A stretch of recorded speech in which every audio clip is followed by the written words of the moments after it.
علیکم dear students, امید کرتی ہوں آپ سب خیریت سے ہوں گے. سو ڈیئر اسٹوڈنٹس، آج ہمارے پاس ایکو 601 کے فائنل ٹرم لیکچر کا آج پہلا لیکچر ہے ہمارا. موڈیول 5 سے ہمارے پاس فائنل ٹرم سے سٹارٹ ہو رہے ہیں monetary policy and monetary management. So first آپ لوگوں کو یہ سمجھنا چاہیے کہ فائنینشیل سیکٹر ہوتا کیا ہے. فائنینشیل سیکٹر ہوتا ہے، اس کا مطلب ہے کہ اکانومی کا وہ حصہ جو منی کو مینیج کرتا ہے اور سیونگ کو انویسٹمنٹ میں بدلتا ہے. ٹھیک ہے، اس کو ہم فائنینشیل سیکٹر کہیں گے. فائنینشیل سیکٹر یہاں پر پاکستان کا فائنینشیل سیکٹر ان حصوں پر مشتمل ہے. اس میں ہمارے پاس آ جائے گا commercial bank, micro finance bank, development finance institution, insurance companies. صحیح. آگے ہمارے پاس ہے ڈیولپمنٹ آف بینکنگ سیکٹر، یعنی کہ بینکنگ سیکٹر کس طرح سے ڈیولپڈ ہوئے تھے پاکستان میں. تو پارٹیشن کے ٹائم پر جب انڈیا اور پاکستان الگ ہو رہے تھے تب ہمارے پاس کوئی بھی سینٹرل بینک نہیں تھا، اور پاکستان کے جو ایسٹ اور ویسٹ ایریاز تھے اس میں ہمارے پاس صرف 213 فائنینشیل فنکشننگ برانچز تھے، اسکیڈیول بینک کے. اور انڈیا کے پاس اس وقت 3496 برانچز تھی. تو پارٹیشن کے بعد اسٹیٹ بینک آف پاکستان نے آپریشن سٹارٹ کیا تھا 1 جولائی 1948 کو. State bank of Pakistan assign کیا گیا تھا نوٹ ایشوئنگ اتھارٹی کے لیے اور بینکنگ سسٹم اسٹیبلشڈ کرنے کے لیے. اس کے بعد جب اسٹیٹ بینک آف پاکستان کے 18 منتھس بعد 51 نیو برانچز اوپن ہو گئے تھے پاکستان میں. 28 برانچز پاکستانی بینک کی اوپن ہو گئی تھی، اور کمرشل بینک کو کہا گیا تھا کہ وہ اپنی سروسز اور برانچز کے علاقوں کو مزید بڑھائے. سو اسٹوڈنٹس، جہاں پر ہمارے پاس انگلش ہارڈ انگلش آ رہی ہے، مطلب جو سمجھنا مشکل ہوتا ہے اکثر اسٹوڈنٹ کے لیے، تو وہ میں نے رومن میں بھی ساتھ لکھ دیا ہے. میں آپ لوگ کو یہ ہائی لائٹڈ ہینڈ آؤٹس بھی پرووائڈ کر دوں گی. ٹھیک ہے، آپ پریشان نہیں ہونا. سو یہاں ہمیں 1948 سے 54 کے دوران بینک میں 61% گروتھ کے ریزنز دیے ہوئے ہیں: اکانومی کی بحالی اور انڈسٹری کی ترقی. آگے کیا ہے ہمارے پاس؟ بینکنگ سسٹم کو مضبوط اور آرگنائز کرنا، دوسری مسلم کنٹریز کی طرف سے کیپٹل ملنا، اور فیوریبل بیلنس آف سسٹم، یعنی کہ ایکسپورٹ زیادہ ہونے اور امپورٹ کم ہونے کی وجہ سے بیلنس آف پیمنٹ بھی فیوریبل تھا. یہاں پر بیلنس آف آئے گا، بیلنس آف پیمنٹ بھی فیوریبل تھا. صحیح. نیشنلائزیشن آف بینکنگ سیکٹر، یعنی کہ پرائیویٹ بینکس کی اونرشپ کو گورنمنٹ کے کنٹرول میں لے لینا. 1947 میں بینک نیشنلائزیشن آرڈیننس جاری کیا گیا، جس کے ذریعے پاکستان کے بینکس کو گورنمنٹ کے کنٹرول میں لے لیا گیا. اس کے بعد فیڈرل گورنمنٹ کو پاکستان میں تمام بینکس کی اونرشپ آف مینجمنٹ کا پورا رائٹ مل گیا.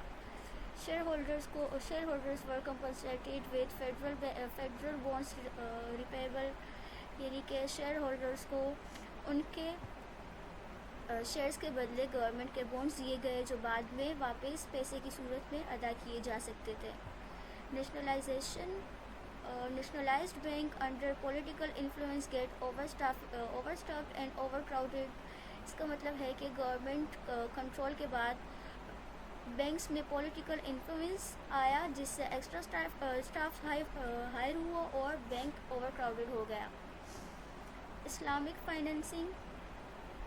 In September 1977, Council of Pakistan Ideology was asked to develop the blueprint for an interest-free economic system.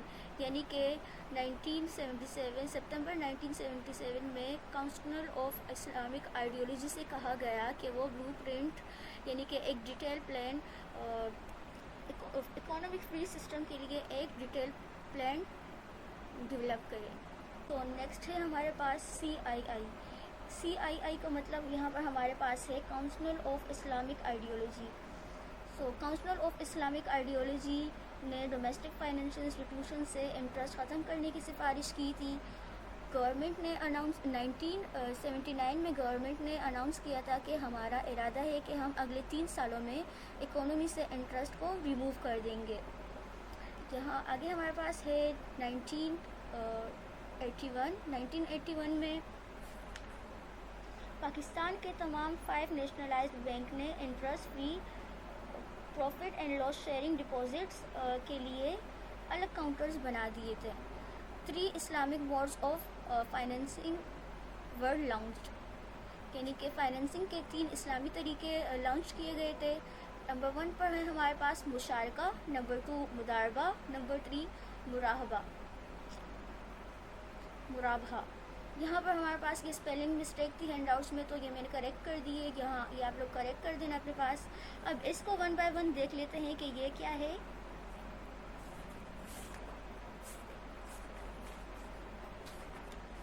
جی تو یہاں پر ہمارے پاس مشارکہ کا مطلب ہے کہ کسٹمر اور بینک دونوں مل کر انویسٹ کرتے ہیں اور پروفٹ اور لاس شیئر کرتے ہیں. مداربہ کا مطلب ہمارے پاس ہے یہاں پر کہ ایک بندہ پیسہ دیتا ہے اور دوسرا انویسٹ کرتا ہے. مطلب کہ فار ایگزامپل میں نے کسی کو پیسے دیے کہ بھائی یہ آپ لے لو، اس سے آپ اپنا بزنس اسٹارٹ کر دو. ٹھیک ہے، اب اس نے وہ پیسے انویسٹ کر دیے بزنس میں اور وہ محنت کر رہا ہے. ٹھیک ہے، اس بزنس اس نے گرو کیا اور پھر اس بزنس سے جو پروفٹ ہمیں ملے گا وہ ہم دونوں شیئر کریں گے آپس میں. اور مرابحہ کا مطلب یہاں پر ہمارے پاس ہے کہ بینک کوئی چیز خرید لیتی ہے اور اس میں پروفٹ ایڈ کر کے پھر اس کو سیل کر دیتی ہے.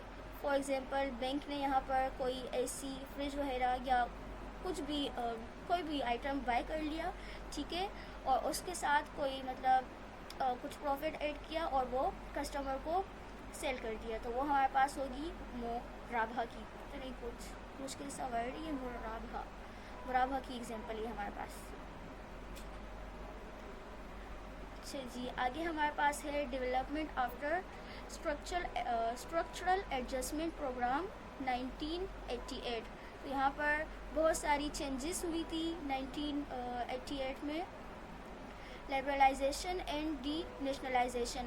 اچھا، یہاں لبرلائزیشن کا مطلب ہے کہ رولز کو آسان اور آزاد بنا دیا گیا تھا. ٹھیک ہے، اور ڈی نیشنلائزیشن کا مطلب ہے گورنمنٹ سے واپس private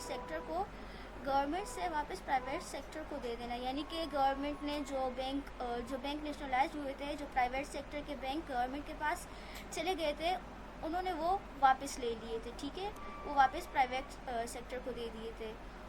opening up of the sector. صحیح. تو ہمارا نیکسٹ ٹاپک ہے مانیٹری پالیسی. مانیٹری پالیسی کا مطلب ہے کہ منی کی ٹریڈنگ کو کنٹرول کرنا. مانیٹری پالیسی ہے serious implication for economic development of country. مطلب مانیٹری پالیسی کا ملک کی اکنامک ڈیولپمنٹ پر بہت گہرا اثر ہوتا ہے. مانیٹری پالیسی یہ بھی ڈیسائیڈ کرتی ہے کہ ملک میں کتنا پیسہ اور قرضہ ہو اور اس کی کاسٹ یعنی کہ انٹرسٹ ریٹ کیا ہو اور وہ کہاں یوز ہوگا. ٹھیک ہے، آگے ہمارے پاس ہے it determines the allocation of the resources in different sector. Means monetary policy یہ بھی ڈیسائیڈ کرتی ہے کہ ریسورسز کن سیکٹر میں کتنی کوانٹٹی میں یوز ہوں گے. نیکسٹ ہمارے پاس ہے کہ state bank of Pakistan was granted considerable autonomy to determine the interest rate and make decision. Means state bank of Pakistan کو کافی حد تک آزادی دی گئی کہ وہ انٹرسٹ ریٹ طے کرے اور اپنے فیصلے خود لے سکے. لیکن اس پر کرٹیسزم یہ ہے کہ کئی دفعہ ڈیسیجن ٹیکنیکل انالائسس کے بجائے سیاسی دباؤ اور دوسری وجہوں کی بنیاد پر لیے جاتے تھے.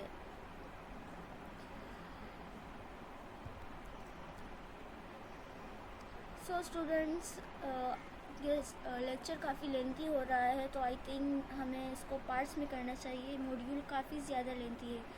آپ لوگ مجھے کمنٹ باکس میں ضرور بتائیے گا کہ آپ لوگوں کو میرے لیکچر سمجھ آ رہے ہیں جس طرح سے میں ایکسپلین کر رہی ہوں یا نہیں، کیونکہ یہ میرا فرسٹ ٹائم ہے، میں فرسٹ ٹائم لیکچرز ریکارڈ کر رہی ہوں.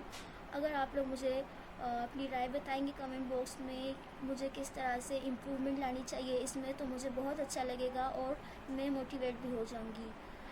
آپ لوگ کے کمنٹس کا انتظار رہے گا. تب تک کے لیے اللہ حافظ.